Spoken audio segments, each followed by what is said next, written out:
Hey, I'm Claire Solomon, Akashic Records practitioner, business strategist, and astrology and human design nerd. And this is the Kinda Cosmic podcast, down-to-earth chats about out-of-this-world stuff. We'll talk Akashic insight, astrology, star seeds, cosmic intel, soul purpose, and all the strange, beautiful ways the universe shows up in everyday life. No fluff, just real talk about being a soul in a human body. Well, hello there. This episode is hopefully going to be a very helpful one because I know when I was first learning to develop my intuitive senses, I found it really hard to visualize or even conceptualize what I was tapping into or who or what I was supposed to be asking for guidance from. Who am I asking? Where does this guidance come from? Is it my soul? Is it my higher self? And are these the same? And how does it all fit together? So this episode is here to help with that. Now, I want you to imagine a kind of mind map situation where you are in the center and there's all these different lines off you to the spirit realm. Each of these lines are basically different channels or different radio stations that you can tune into for guidance. But right there in the middle is you and your unique intuitive senses. Your intuition is what allows you to hear, feel, see, or sense the guidance from one or all of these different sources or radio stations. I go through all of this in a fun little course called Intuitive Expansion, which I'll link below. But today I'm going to have a little dive into each of these radio stations or sources and explain the differences because there's actually a lot of confusion about this stuff. So let's start here firstly with your soul. Your soul is the eternal part of you, the part that has seen it all, every life, every lesson, every version of you, ever since you first broke away from source and experienced yourself in an individual form. Your soul has planned every single one of your hundreds of lifetimes, including this one, and it remembers every single detail of every single lifetime. It remembers which life lessons you were working on and why, which karma or situations or feelings you were working on balancing, which awesome skills and talents you had in each lifetime. And your soul remembers the conclusions you made at the end of each of those lifetimes based on the experiences you experienced within them. Those conclusions can sometimes still cause us blocks today if we left little bits of unresolved energy in past lifetimes. So if you've ever felt like, why do I react to this so strongly? This isn't really making any logical sense. Hi, that can be a soul thing, right? So your soul also knows exactly where it was born or had its first incarnation. And spoiler alert, for 25% of us, that wasn't Earth. I have done an episode on soul origins, which I will link to as well. But essentially, the soul is the all-seeing, all-knowing part of you that holds the master plan, the big blueprint for your path and the thread between lives. And as we know, our souls are obsessed with growth and evolution, which is exactly why we come to Earth and stuff ourselves into a body, and that is to have experiences, good ones, bad ones, feral ones, because your soul is like, yes, give me the full spectrum, please. It's all about the experience. Your soul chooses which gifts and skills are going to be brought forward into this life to jump to that next level of evolution. And the soul is the part of you that I tap into in the Akashic Records. So if you're looking for guidance on your accumulated lifetimes of experience, your deeper lessons, your relationships, your karmic patterns, your innate soul gifts and strengths that might maybe be dormant, you can talk to your soul. You might ask things like, soul, what is the greater soul lesson that I'm meant to be learning by having this experience right now, or going through this particular situation that I'm going through? That is soul level stuff, right? Macro, big picture stuff. Now let's talk about your higher self, because this is where people often get a bit tangled. There's a pretty big misconception that you can use the word soul and higher self interchangeably, but you cannot. They are completely different facets or parts of you. Your higher self is the highest, most energetically aligned, most authentic, most living fully in your gifts version of you for this lifetime only. So it is you right now, but on a higher dimension. Your higher self lives on the dimension that is totally plugged into cosmic consciousness and wisdom.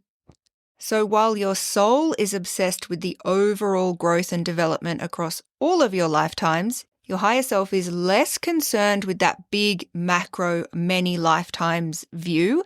Your higher self is more like, how can we help this current version of you become the most aligned, loving, switched on version of you in this life? Your higher self is basically you as you are right now, but without all of the earthly baggage. Your higher self does not have a body. It does not have a busy human mind or an ego. It does not have messy, reactive emotions, which, let's be honest, pretty much sums up all the things that make being a human. So aligning with your higher self is like learning to be spirit, fully aware that you are having a human experience, that you are a soul, a spirit living in a human body for the moment. And aligning with your higher self is learning to be the purest, most non-judgmental, loving, limitless version of you while you are here. Your higher self is an expression of your soul. It's like the soul's plan for the ultimate character for this lifetime, but it's not your overall soul itself. And it's actually through elevating into that higher self state that your soul can actually live out its plan and its mission for this life.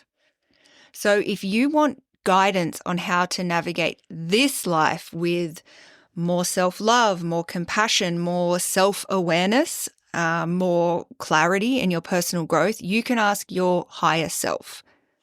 And you can ask things like, higher self, what type of energy can I bring into this week to find more joy? Or, higher self, what am I not seeing about my role in this situation? So soul is the one who has seen it all across lifetimes, and higher self is you on your highest setting in this life. Next, on the spirit realm mind map, we have your spirit guides. And these are non-physical beings who are assigned to help you with your soul's growth and evolution. I see most people having between 5 and 10 spirit guides at any one time, sometimes more, sometimes less, and they can swap and change depending on what you're needing most. You will usually have one main guide who has been with you since birth and probably for many lifetimes. So as an example, when you are a teenager, which is quite a tricky time to be alive, you might have a specific spirit guide that steps in just for that chapter. Their whole thing might be to support you with resilience or self-worth or boundaries or something during that season of your life. And once you've navigated that part of the human experience, they can step back and another guide can come forward. And your spirit guides are usually a mix of different types. You might have human guides. So these could be your ancestors or perhaps people who were close to you in past lifetimes. So they may have been somebody, your grandmother in a past lifetime has chosen not to incarnate with you this lifetime, but to be one of your spirit guides. And they know what it is like to be on Earth in a body. So they get the really practical human stuff, right? They have been a human and then now they're a spirit guide for you. You also can have animal guides. So if you've heard people say, oh, that's my spirit animal, it can be anything, a wolf, dragon, owl, whatever you feel really connected to. There might be a reason for that. And you can tap into the wisdom of that animal archetype. For example, and you can look this up anywhere, or you might have your own understandings of what that is for you. But wolf energy is, like loyalty and leadership. Dragon energy for courage and fire. Then you may have more cosmic spirit guides. So these can be connected to your soul origins in other planets, other star systems, or other realms that you hang out in between lifetimes. And they bring cosmic knowledge and frequencies that link you back to your soul's DNA. And when talking about or understanding spirit guides, I like to use the mountaintop analogy. So if you imagine your higher self is you up on a mountaintop in the stars somewhere, seeing the big picture of your life and the path ahead. Your spirit guides are also on mountaintops, right up there with your higher self, but they're on different peaks around the same landscape. So they all see you in this life, they all see your path, and they all know your soul plan. But from where they are standing on the different mountain peaks, they see different details than our higher self sees. One might see there's a big boulder in the way that another one can't see from their angle. One might see there's a little shortcut somewhere, or another one might see there's a storm coming. And there is no hierarchy here. There's not one spirit guide is better, more useful, more powerful. It's just that they have different vantage points. They're kind of like really wise old family friends who know the whole story about why you came to Earth this time, and they care really deeply about you living out your plan. They will absolutely give tough love if you need it, but they're always, always, always on your team. And often each guide has a kind of specialization and a contract with you. So you might have a guide for health and healing, and another one that's all around purpose and giving you clues on next steps and direction. You might have a guide that's all about giving you courage and confidence. You might have another one that helps you with your creativity and following your creative sparks and joy. And their contract is to be constantly available to you when you call on them. And that part is really, really important. They are contracted to be available 24/7, 365. We are the ones who forget to ask them. To connect with your spirit guides can take some practice, because first you need to learn your own intuitive senses and your own intuitive language, and then you can just simply start the conversation. But when you know who they are and what they help with, it kind of becomes really fun because you know exactly who to direct what question to. Next, we have your guardian angels. And like your guides, your guardian angels are assigned to you at birth. But unlike your guides, your guardian angels stay with you for life. They exist in a higher vibration or dimension than your spirit guides, not a better one, just a different part. And most people have between 2 and 4 guardian angels. And their purpose is very simple. They are your protectors, like your bodyguards. They protect you physically, emotionally, and spiritually. So let's say you are driving through a city and there's going to be a big car accident up ahead. And it's not actually in your soul plan to be part of that crash at all, but a bunch of different humans, all with their free will choices, have actually created this perfect storm for there to be a car accident, right? Your guardian angels can step in. They might drop a random thought into your mind like, oh, I'm just going to turn down this side street. Or they can put a feeling like a really persistent urge in you to stop for fuel or bread or coffee that you feel like, I have to stop for coffee. I have to do it right now. Something that delays you just long enough so you are not in the wrong place at the wrong time. In very rare, kind of extreme cases, guardian angels can even manifest in physical form.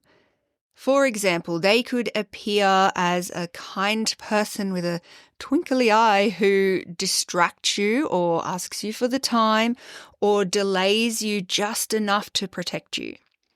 And guardian angels can absolutely bring comfort too, but their main job is protection, not like detailed life coaching.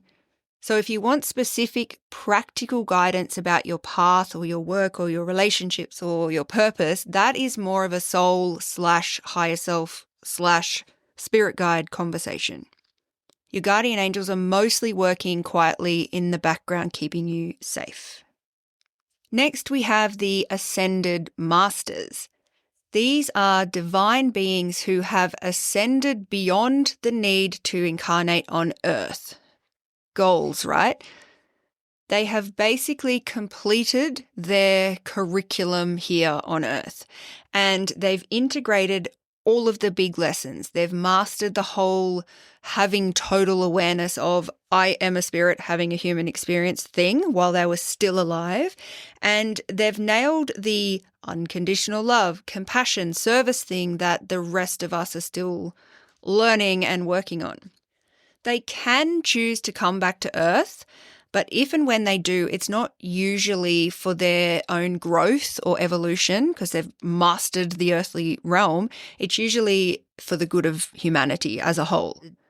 You'll know some of these ascended masters' names like Buddha, Mother Mary, Jesus, Krishna, Kuan Yin, Kali, Merlin, Lakshmi, Saint Germain, just to name a few. And ascended masters are not usually contracted to work with one person, right? In the way that spirit guides are. They are here for all of humanity. But you can call on any of them at any time and they will respond. They are not exclusive like VIP things. They are available to you at any time simply by saying their name. There is no exclusivity. You are not taking up their time. They have the ultimate capacity to hold the entire planet if needed. So don't feel like what you are wanting to work with them on is too small or trivial or silly. They love helping us. And as I said, they've been on Earth before, so they know exactly how hard it is and what an absolute slog it is to have a body and emotions and all of this human stuff. Spirit guides haven't all necessarily been on Earth, but these guys have. So they have a deep compassion for what we are living through. So you might feel really drawn to one or two of them, or you might have like no real connection with any, and all of that is completely fine. Sometimes they just show up because their specific energy matches what you are going through. And I see that quite a bit in my Akashic readings. I'll see certain ascended masters around people that are going through different things and can see that it's like a frequency match thing going on. So most people love finding out that they've got some of these dudes with them. Then we have archangels. If guardian angels are more personal to us, archangels are more universal. They are divine level beings like the ascended masters, and they hold large scale energetic frequencies that we can tap into. For example, Archangel Michael holds the frequency of warrior, fearlessness, courage, spiritual protection. Archangel Raphael holds the frequency of love and healing. There are others connected to creativity, communication, abundance, peace, and so on. When you call on an archangel, the guidance will usually feel broad and universal.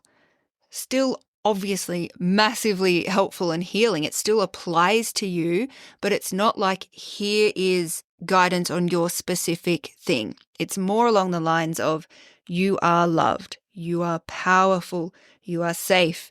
Here is an energy that you can lean into that you would benefit from now. They are beautiful to call on for healing work, for big transitions, for global events, or when you want to bathe in or be surrounded by a particular frequency. Then on my Spirit Realm 101 map, I also include heart and mind. And that might sound a bit strange, but it's really important because your mind and your heart are part of your physical body, obviously, and part of the human experience. But they're not usually the best sources for final decision making. Your mind is full of programming, fears, stories, conditioning, and your heart is full of emotions, desires, attachments, hurts. And none of that is bad, but because of the nature of them, they're not neutral. So it's not about head versus heart, that you hear a lot. It's actually more about soul and higher self above head and heart. And the more you strengthen your intuitive channel and learn how to access your soul and higher self, guides, angels, ascended masters, the less you actually have to rely on the noise in your head or your emotional storms to make your decisions. They can still inform you. It's pretty hard to switch your head or your heart off, but they are part of your experience. They're just not the CEO, boss of your time here, Then finally, we have earthbound spirits. And I want to mention them because they are something that you can tune into and they are incredibly unhelpful. Earthbound spirits or ghosts are simply the emotional and mental bodies of people who have died and who have not fully crossed over to the afterlife. So they are kind of stuck in a bit of a limbo. In many cases, they don't always realize that they are stuck. Some even enjoy hanging around because they actually like the lower vibration of Earth, because obviously Earth is dense and negative and all of these emotions here that don't exist in the afterlife and beyond. So some souls are very attached to that lower vibration of Earth for various reasons. They might have been a very negative person in life, or they might have been very attached to things like alcohol, drugs, gambling, control, drama. The higher realms are love and light and sparkle dust, so they're like, no, thank you. I will stay here in this realm very close to Earth that feels very familiar to me. And they are exactly like regular humans in many ways. They are just dead and stuck and generally quite stubborn. They're not evil. They're not here to possess you. They're just not helpful guides. It's kind of like this. Would you walk into a pub or a bar, find the drunkest person at the bar and ask them for advice on your soul path? Probably not. So they're not here to harm anything. They just like the density and aren't ready to cross over yet, right? So just not somebody that you would want to ask these higher vibration questions of. And with any intuitive development work, raising your vibration, the whole high vibe thing is literal. Making sure you are at a frequency and vibration yourself that is not negative, cranky, dehydrated, tired, over it. Because guess who's an excellent match for that? Guess who's going to come through on that radio station, right? They're going to pick up the phone. And I have a section in my intuitive expansion course on my energetic protection approach, but essentially, it's a really important part of this to ensure that you are tuning into higher guidance rather than this lower kind of random static that's just not going to be helpful in any way. And it's not because you need to be scared. Ironically, that lowers your vibration in itself. It's because you deserve better information than what a stuck human spirit has the ability to give you. They're probably going to give you their negative earthly view. And if we wanted that, we could probably just ask other humans around us. So let's quickly recap your Spirit Realm 101. Your soul, the part of you that has seen it all. It plans your lifetimes, tracks your growth, chooses your lessons and gifts, and cares so deeply about your evolution over time. Your higher self, the highest, most aligned version of you for this lifetime. Less about all of your past lives and more about helping you live your best expression now. Spirit guides, non-physical beings who are contracted to help you align with your soul path and the contracts you agreed to before you were born.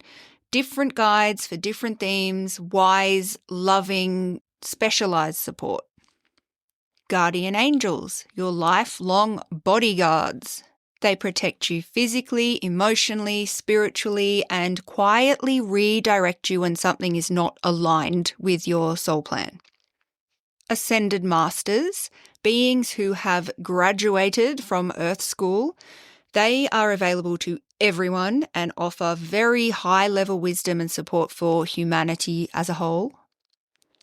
Archangels, divine beings holding big frequencies like courage, healing, peace, creativity, and you can call them in to surround yourself in those energies. Your heart and mind, beautiful parts of being human, but not meant to be your only sources of guidance. Your soul and higher self sit above those. And earthbound spirits, stuck humans, not evil, just unhelpful, and we don't want to be asking them for life advice. So who can you get guidance from? Technically, anyone. But now you have a clearer map of who is who, what they specialize in, and which channel or radio station might be most supportive to call on for what you are needing. And you can really just start simple. You might choose to talk to your soul this week, or introduce yourself and get familiar with your higher self. Or you can simply say, Spirit guides, I am open to hearing from you this week in a way that I can recognize. You don't have to get it perfect. There's no such thing, but you just have to start the conversation. But I want to end with the biggest fact of all. We are far more supported than we think. We just forget to ask. So I hope this has been helpful, and until next time. And that's it for today's Kinda Cosmic Chat. Find more soul-aligned guidance at clairesolomon.com.